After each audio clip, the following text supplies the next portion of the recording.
Hello everybody, it's Rachel from Sage. How are you today? I hope you're well.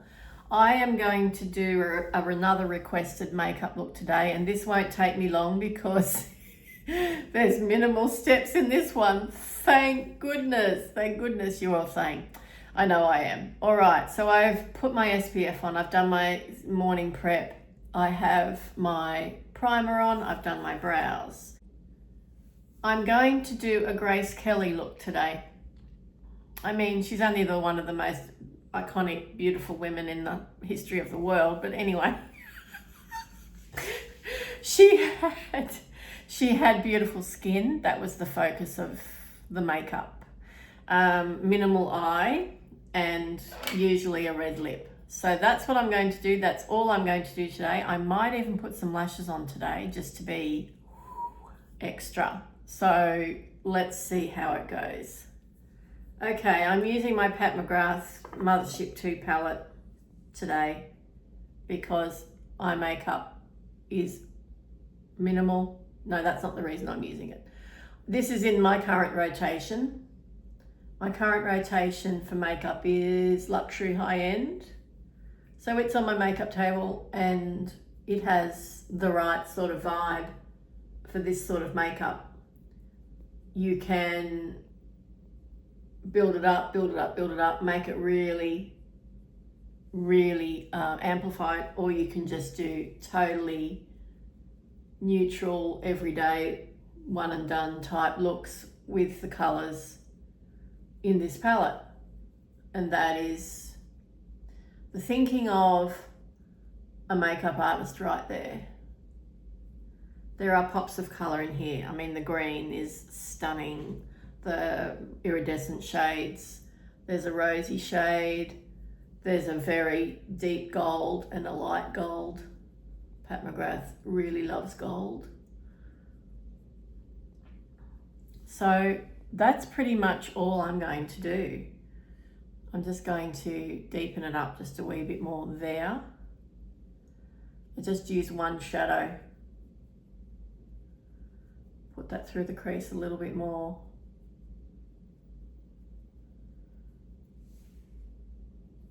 That's pretty much it.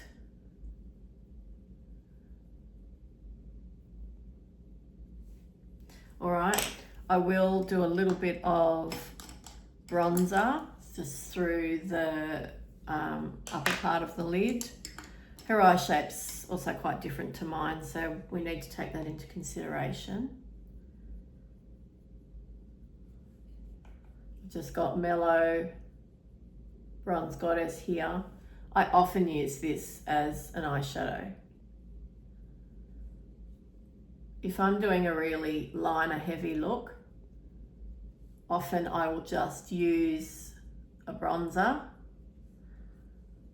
this one or the Fenty one, as an eyeshadow, or I might use a blush as an eyeshadow. Because the emphasis is on the definition of the eye, not the outer area.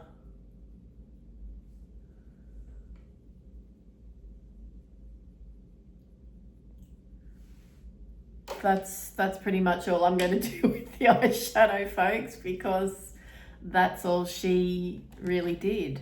A bit of mascara, and then I'll put my lashes on later. Okay, lashes are on. I'll be coming back to adjust those and put some eyeliner on afterwards when the glue is completely dry. I haven't put lashes on myself for so long. It was slightly challenging, I'll admit that. I'm going to put some more bronzer here because I'm feeling that's a little bit dull. Okay, that's better, just a touch. Right, skin now. Her skin was superb. It was so beautiful and airbrushed. I'm going to use my best makeup stick, the Merit Minimalist in Oak.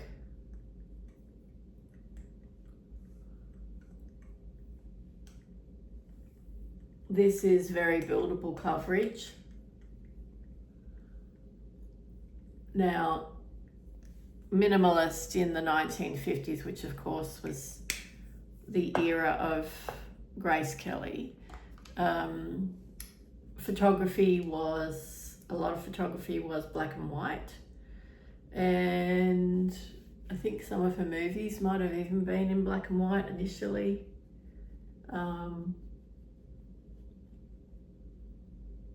But when colour became more common,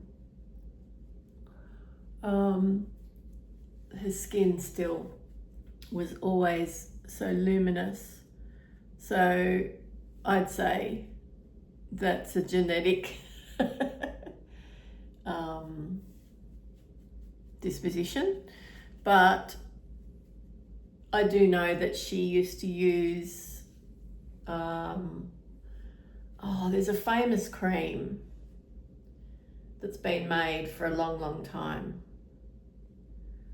And it might have been the Elizabeth Arden 8 Hour. I can't remember. I read it somewhere. If you know, let me know. But a lot of the movie stars would cover themselves in it every night to prepare their skin for an all-day photo shoot, film shoot the next day.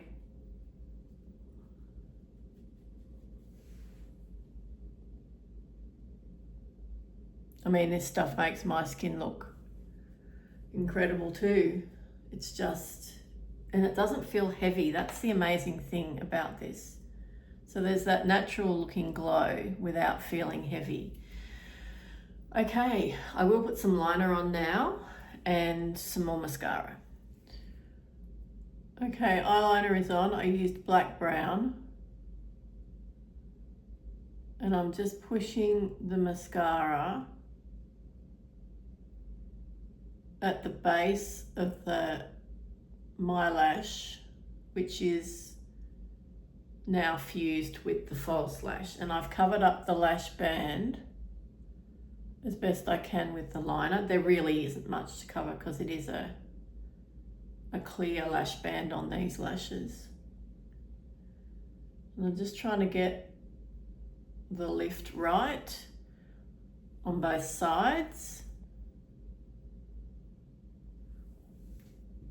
But that's a very Hollywood look right there from the 1950s. Okay, so I do need a bit of liner here. Just to bring that all together.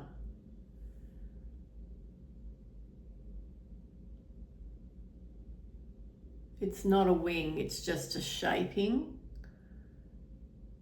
And then I'm going to smudge that out with a brush.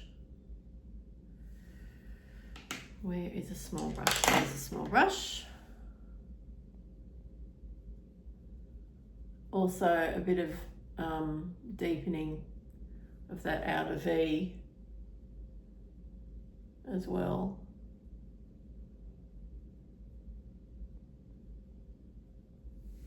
I guess they used kohl liner then.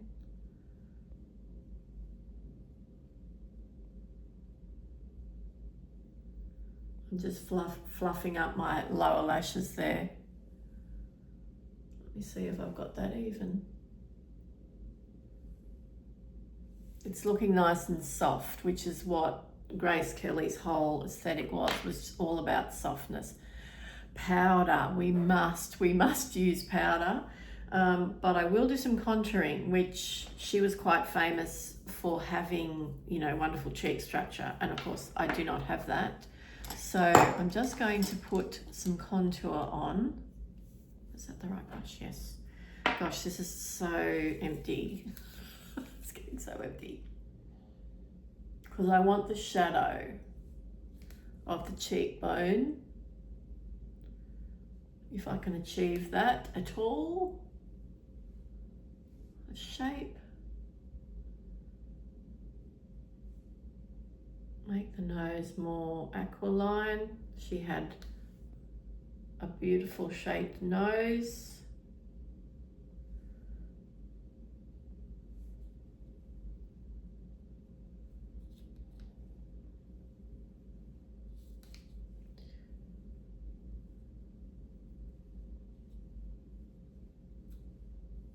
Right. Let's try and lift that jawline.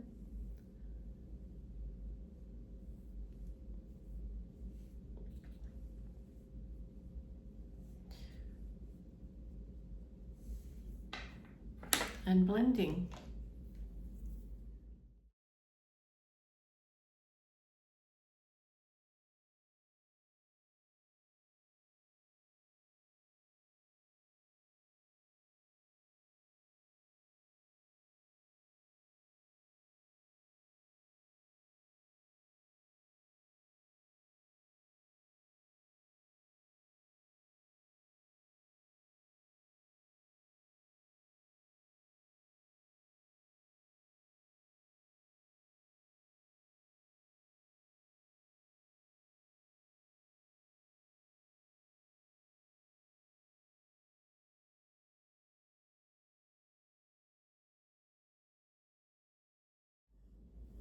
Face is looking much more lifted now with that contouring. They would have used just mixed pigment in with foundation, I suspect, back in those times. Right, let's put some powder on. Loose powder with a puff, the old-fashioned way.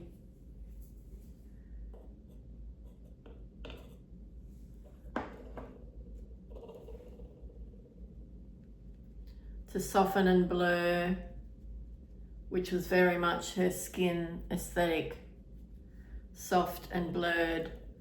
And of course they probably, I don't know, she was extraordinarily beautiful, but maybe they used like lenses on the cameras for particular photo shoots. Sometimes in the movies they did do that for romantic, to create a romantic feel to a scene.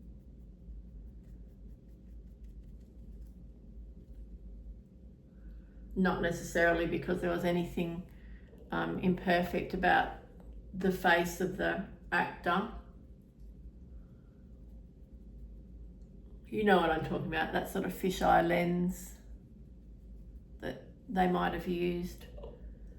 All right, we're going to powder a little bit more there to really blur that area.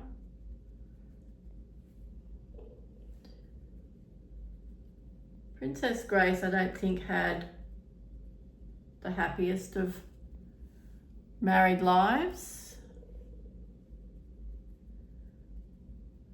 She married into I don't know. They were the royal family that in the 80s were like, everybody talked about them and their antics. I don't hear anyone talking about them anymore, which is fine with me. I think royal families are ridiculous. But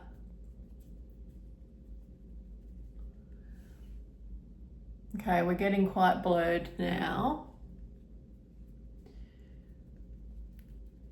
Now blush was nice. She used blush. So I'm going to accent here again with some bronzer and then put the blush over the top, if that makes sense.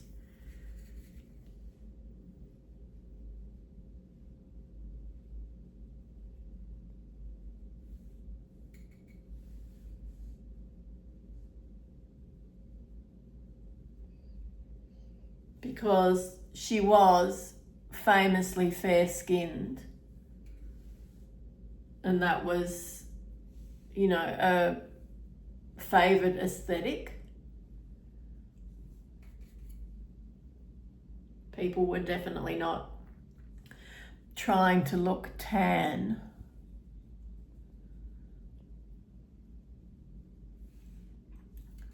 Okay, getting there. I'm just going to use a pinky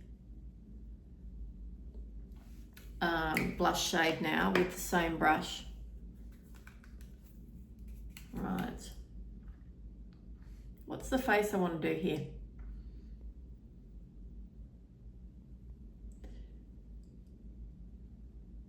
That one, I guess. It's all about lift and blur, which is very trendy actually.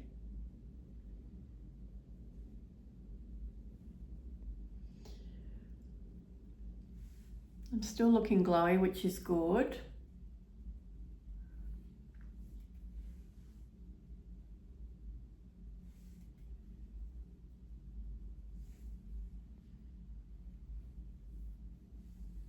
Lifted. Alright, now we need to blur again with some more powder at the edges.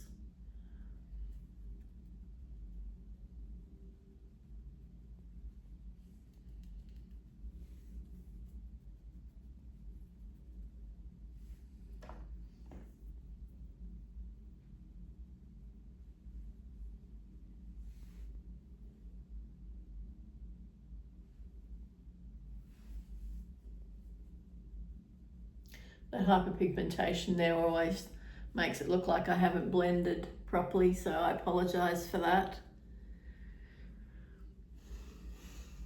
More. There. There.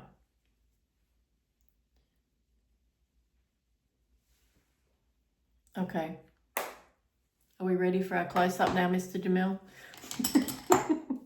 Okay, let's do some lip.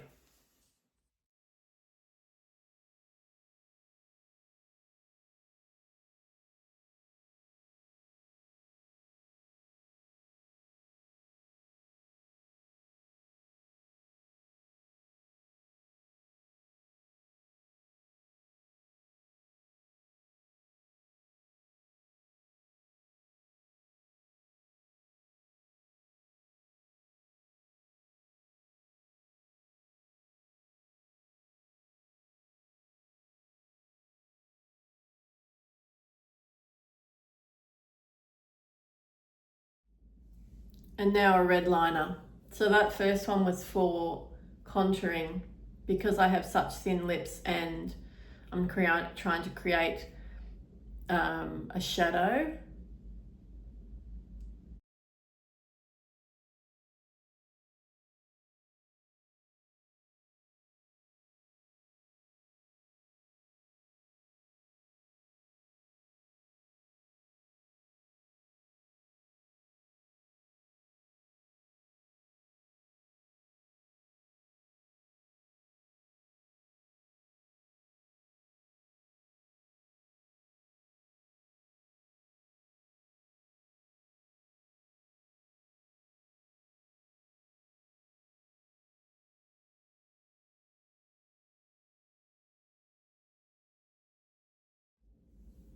To clean up under here, I'm going to use that concealer brush with the contour on it.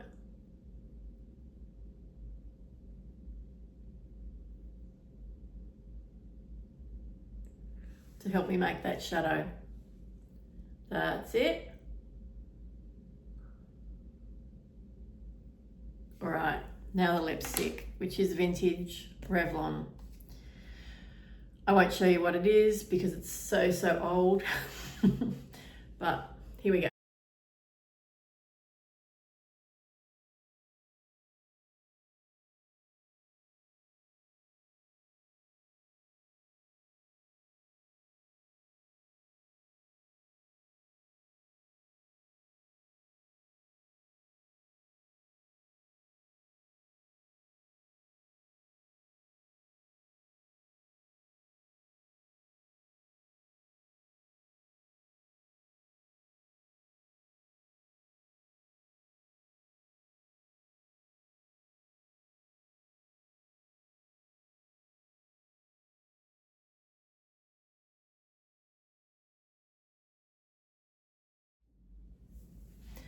Okay, here's the finished look. I tried something a little bit different with my hair today, half up, half down, with the sort of swept fringe over to the side. I know it's not how Grace Kelly did her hair, but she would have had her hair in rollers probably for an hour or something before they did her hair every day. But I think I have captured the 1950s golden age of Hollywood softness, that doe-eyed look, the blurred finish. Maybe that could be a little bit more blurred around here with some more powder. I've got an appropriate colour of lip, and the cheek colour is, from what I read and what I saw in pictures, not far off the sort of thing she was wearing herself. But the key here, I think, is this blurred effect and this airbrushed finish on the skin, which I think I have achieved. Most likely they would have used Max Factor Pan Stick. That has been the full coverage foundation of choice for makeup artists on movie sets and film shoots all throughout that period, and was basically used in that way for, I don't know, decades and decades. So the brows I've just done how I like them. Her brows were, just lightly groomed. Everything about the makeup that she wore was soft and blurred and light, and she would have had lashes on. So I think they suit the look well. They certainly suit the era of makeup well, and minimal eyeshadow, etc. Now, I love this look. This is like probably my most favorite sort of makeup, the era of makeup looks ever. Marilyn Monroe, Grace Kelly, other iconic women that just, you look at those pictures, Rita Hayworth, you look at those pictures and you go, oh my gosh, they look amazing. Thank you so much for watching. I hope you enjoyed this video. I didn't show you putting the lashes on. It's just, I probably swear too much during that segment. So best that I don't show that, but you can see the effect, can't you? Okay, have a wonderful day. Thank you so much for watching, and I'll talk to you again soon. Bye.